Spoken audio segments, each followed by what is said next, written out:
So, I just wanted to know, do you guys watch Bollywood movies here?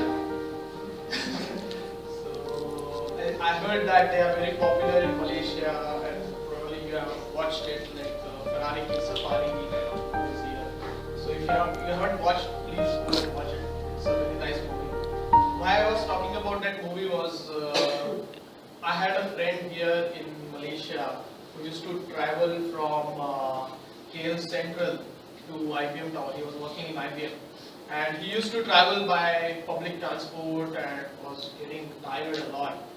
So then he decided to buy a car. So he was searching which car is good. So many people suggested him like Ferrari is the best car in the world. It has a great engine, very powerful, very good looking. So you buy that. Then he also saw some Ferraris winning in the F1 race. He was very impressed by Ferrari. And so he bought it. And he used it to travel from KL Central to IBM Tower. Imagine during the office hours, if he uses Ferrari, whether that power is getting used or not, he will be traveling at 10 kilometers per hour speed in the heavy traffic of Kuala Lumpur. So it was practically useless. So what happened? He actually bought a lot of add-ons, a car seat, a leather seat, and some stereo system for his Ferrari car, and invested a lot initial money. Then also started paying high maintenance yearly for all the wear and tear that was happening to the car. So he was paying a lot on that Ferrari car.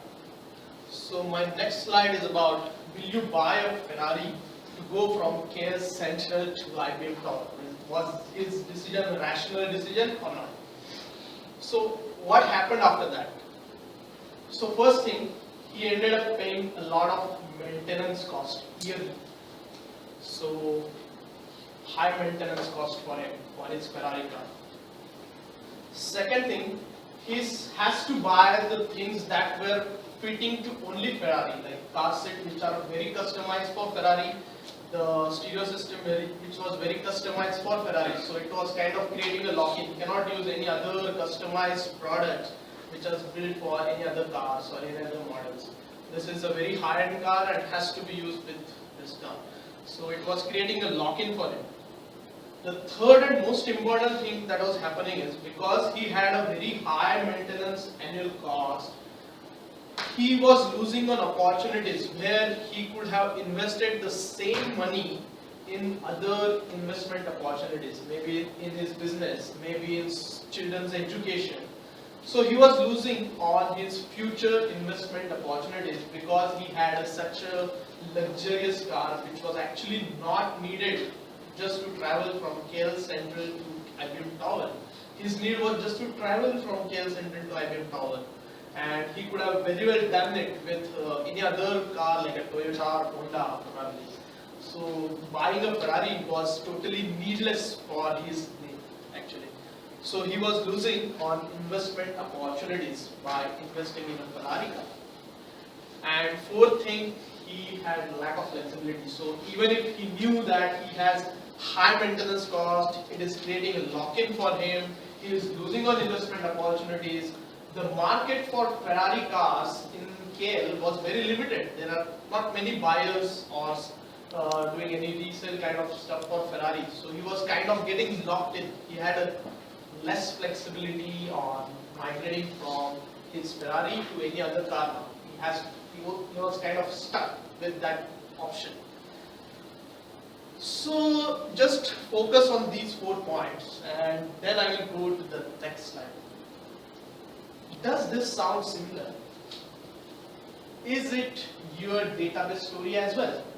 Have you bought something like Oracle or Microsoft SQL Server where you are paying high maintenance cost?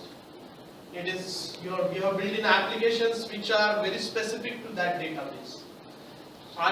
Because you are paying high maintenance cost, are you losing out on many of the investment opportunities like business intelligence or big data?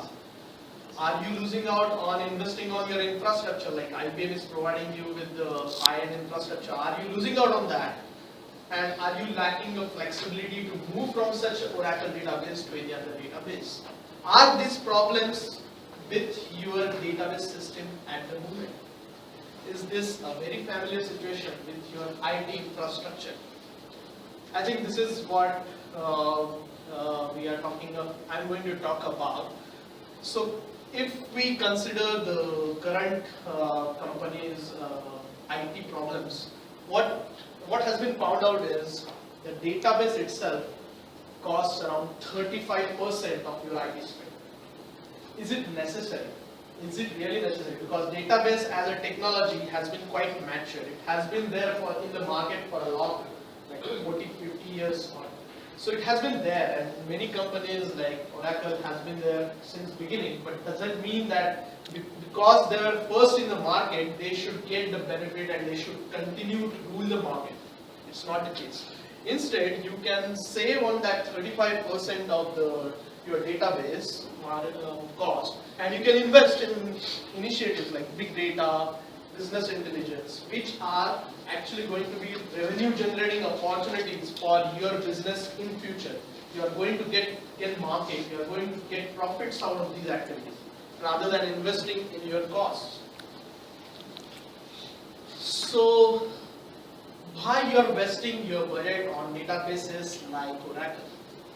We have an option where you can save 80% of your database cost. And what it is brought by Enterprise DB. It's a very strategic choice for IT managers and CIOs. So Enterprise DB is basically a US company which was founded in 2004, and Ashnik is their master partner in ASEAN region, and Abirus is the master partner in Malaysia, and they represent Malaysia and Brunei rather, and they look after the business in there. They are also present here. So let's take a closer look. So this company provides you enterprise solution on Postgres database. So Postgres database has been at the root of many database developments. So like your Informix or MS SQL, all these databases have been generated or routed from the same basic database, which was Ingres. So Postgres also is on the same, one of the branches from the Ingres. And this is not just what we are saying. A very recent report by Gartner actually put PostgreSQL database in the Gartner's Magic Quadrant, and it recognized it as a challenger in the database industry. What does that mean? It is actually challenging all the proprietary databases in the world right now. It is considered as a threat to these proprietary databases. So it has a very strong value proposition at the moment. So what it is, it's economical, it's technologically very sound, and it's very easy to adopt.